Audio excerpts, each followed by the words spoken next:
Welcome to this flash talk at Pantry Live. My name is Karen Green and we're going to be covering 5 steps to pitch perfect. So let me introduce myself. I started my life as a buyer for Boots and Tesco, buying everything from vitamins to food and eggs and fish.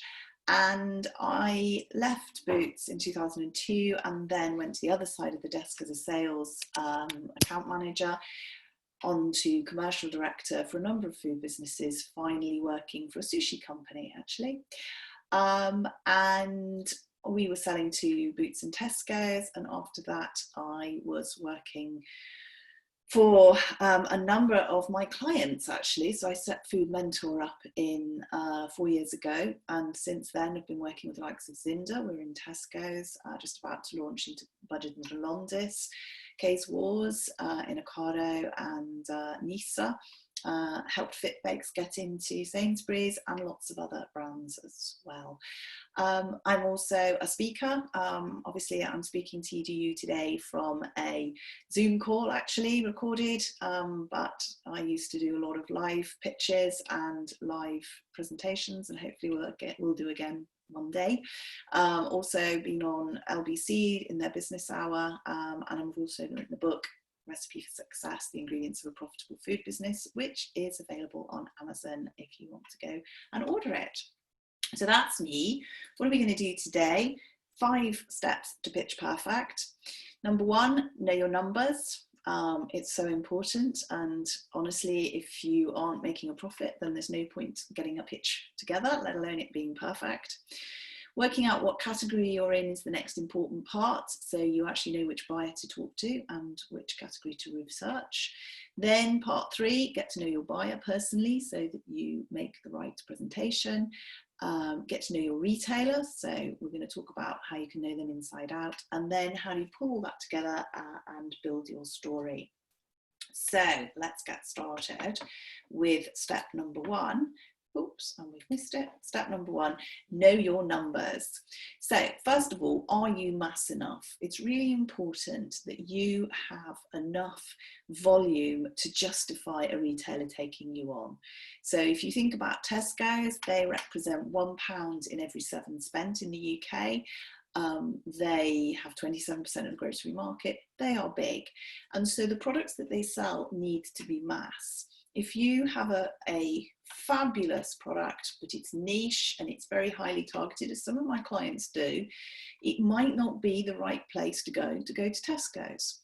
Whole Foods, on the other hand, who look for that type of brand, might be a perfect fit. So you need to know your number and know whether you're mass enough and have the volumes enough to justify the retailer that you're targeting.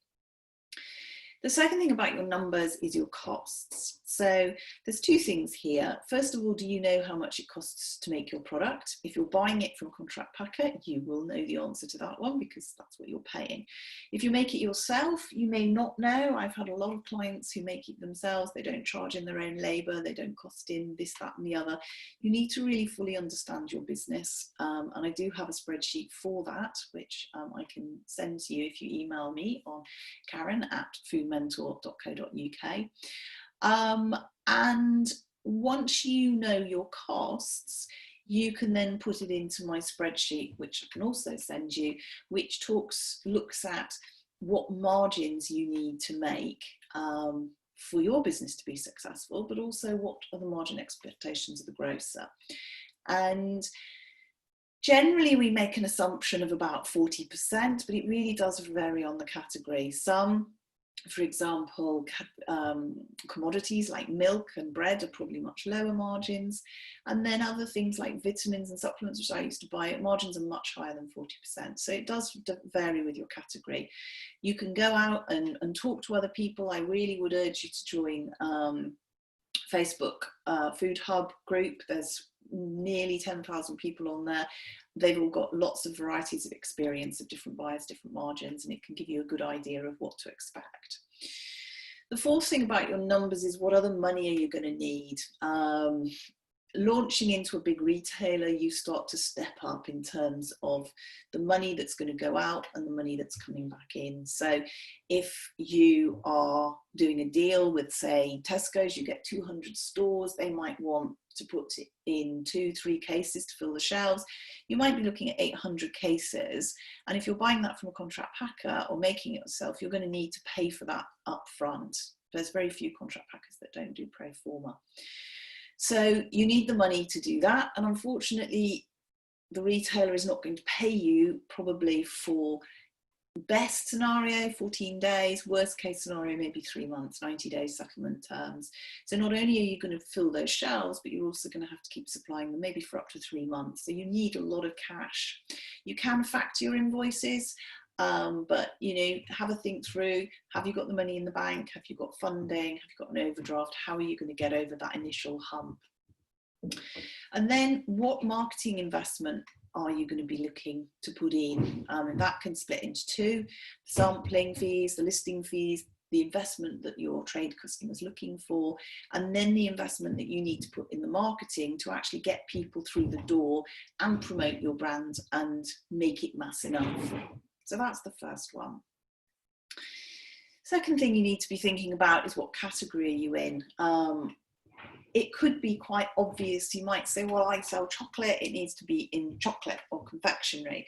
But actually, are you front of store chocolate? Are you a free from chocolate but might sit better in the free from category? Should you be at back of store? Are you gifting? So are you having gift boxes? Should you be with gift chocolates? Should you be in a completely different aisle for maybe Christmas and special occasions? There's lots of different places your category can go. And some of the things you might want to think about is, for example, which retailer is it? I've had a tea recently which is targeted at new mums and mums to be, and we've looked at 4 different retailers and all different places. Holland & Barrett, supplements, Boots should be on the baby aisle, John Bell and Croydon, I think a completely standalone fixture because I think the brand would justify it. Sainsbury's, I don't think they're big enough for tea, although it would sit well in tea, so it's probably going to go in supplements. Think about how your customer comes to buy your product. So what's the journey? What's the thought process they go through? And therefore, where would they expect to see it? So we did a lot of work on sushi journeys. The majority of sushi is eaten at lunchtime, so people are going to go to the lunchtime, the food to go fixture, but then they might be looking for lunch, for dinner, and certainly here in South France that sushi is eaten more in dinner, so they might be thinking, right, I'm going to look for Sushi Daily, for Yo Sushi, which is why the counters are doing so well. So think about your customer journey, and that should enable you to understand which category you're in. You might even want to dual face. This is Simply Cook, who actually were in three facings, 3 different places in Sainsbury's: produce, meat and fish and poultry, and the actual thing that they are, which is cooking ingredients or cooking sauces. They had a lot of funding, got a lot of investment, and obviously were talking to pretty senior people in Sainsbury's, but it's doable, so bear it in mind. Third thing you need to think about is who your buyer is. We think a lot about who the retailer is, but not actually the buyer personality. And in some cases where you're pitching blind, you may just be pitching to the retailer. But when you come to have your second meeting or even your first meeting, you need to know who that buyer is. And one of the things that I am completely addicted to, and if you do nothing but take this one key fact away, Crystal Knows is fantastic, because what it does is it's a very clever piece of artificial intelligence, and it analyzes LinkedIn profiles. You don't have to be linked into that person. This is an example of Kate, the buyer at Tesco's. She's a great person actually, but what it does is it shows her personality on the right hand side, and it tells you that she's a stabilizer, she's very analytical, she likes numbers, she likes detail, she's considered. So I need to think about how to adapt my presentations and my approaches to her. And also what Crystal Knows does is shows you where your personality is, and as you can see in a little circle on the right hand side, she's the opposite to me, so I need to think very much about how I'm going to adapt that pitch. And that's really critical for making a perfect pitch.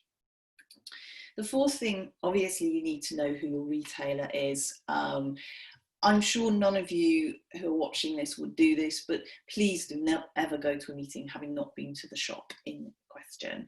I've had sellers actually come to me and they haven't been in when I was at Boots and at Tesco, and I haven't been in, and I was just like, how can you expect to come and talk to me about my products if you don't know my stores? So top tips, where do you go? Go to the biggest store possible so you can see the biggest range.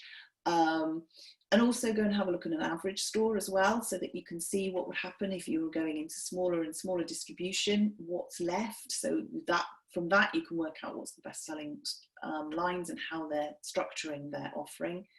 Have a look at different formats. So you'll find the superstores are very different to the convenience stores, to city centre stores. And also have a look at competitors, because my goodness, you are helping the retailer increase their sales and increase their competitiveness, which is why some of them will ask, would you do an exclusivity, for example? And it's something you could consider. Go in, collect, notice, observe, take photos of the fixture. It's so important. You can put them in your presentations. You can use them afterwards when you get home and you think, what was there? What was next to that product? You can also see what's there in terms of shelf-ready packaging, point of sale, how they do their shelf edge tickets. Are they on promotion?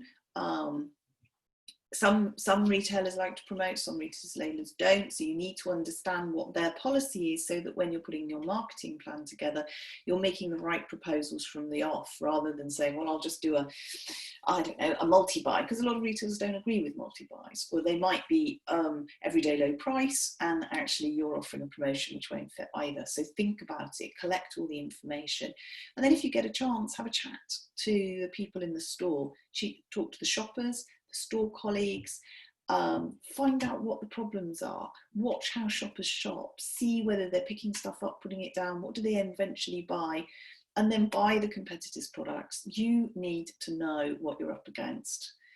Taste them, use them, critique them, and then build your one-pager. I'm a big fan of one-pagers, putting all the information into one sheet, and you can get this from me as well. Again, I'll put my contact details at the end. Have a look at their branding, what's their USP, what's the retailer strategy, who are their target customers, so that you can then overlay on top of that where you sit, where's your fit. So is your key customer the same as their customer? What products have they got? Where do you fit in terms of the gap? And then, as I say, your buyer profiling doesn't just have to be LinkedIn. Google them. They might have done some press releases on the marketplace, even stalk them on Facebook if you can find them. Just get to know these people. And then finally, what you need to say is, why would the retailer stock my products?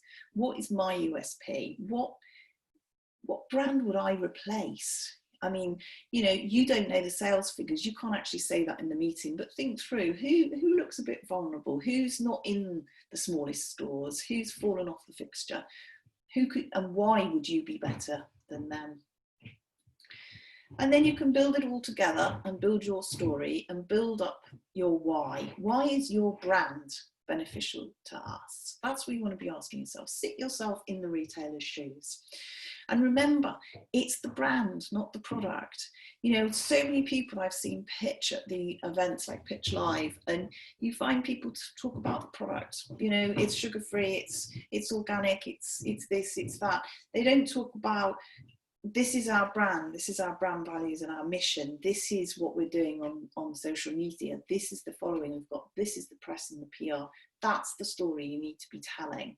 And you need to back it up with facts and statistics. You cannot just say, yeah, we've got a really good following. You need to say, actually, we've got 35,000 followers on Instagram and every day they're engaging and we get whatever. Build in your numbers.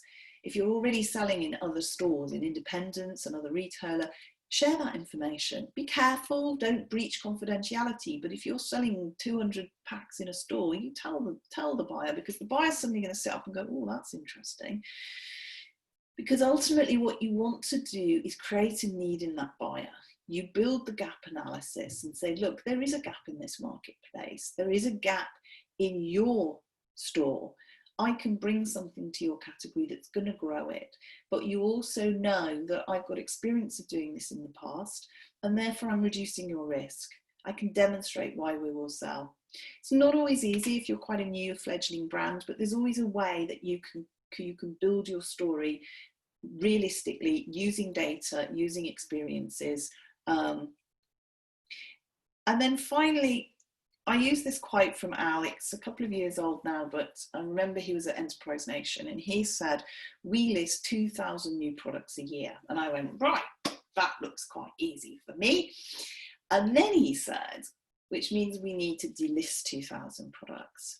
And what he was saying was, one, it's one in, one out. So you have to think about who's going to go, which we've talked about already. But also, you don't want to be in the 2,000 they delist next year. So you need to have a long-term strategy. It's not about being pitch perfect for today. It's about how do you keep that brand in for tomorrow and the next year, so that actually you're reinvesting in the category, growing the category. And you may even want to say to the buyer, this is the range now, but next year we've got plans to do X and Y, so they can see that you're thinking long term. So let the dance begin. I hope you are looking forward to some really interesting meetings through Pantry Live and after Pantry Live. And the dance begins, and it's not easy, and a lot of people can take years to get into retailers. But let me help you, if I can, by doing it for you. I'm offering everybody at Pantry Live a power hour. And basically what we will do in that hour is we will help build your pitch for you. Or I will help, well, we together will build the pitch for you. We'll go through during the session, what's the 3 or 4 key selling points, and everybody's are different. What's the category that you need to be going after? I'll help you get the 2 to 3 slides that you need if it's a 10-minute presentation, or the structure if you need to do something a bit broader. We'll think about what the script is. We'll think about what you need to take to the meeting. It might be online, you might want to send them samples, etc. And we'll think about what next steps there are, what you need to do to make sure that you're ready, retailer ready for those meetings, so that you can be pitch perfect.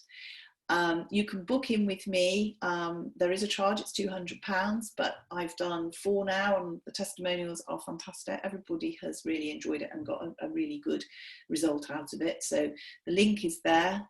And if you need to get in touch with me, then please do. This is my contact details.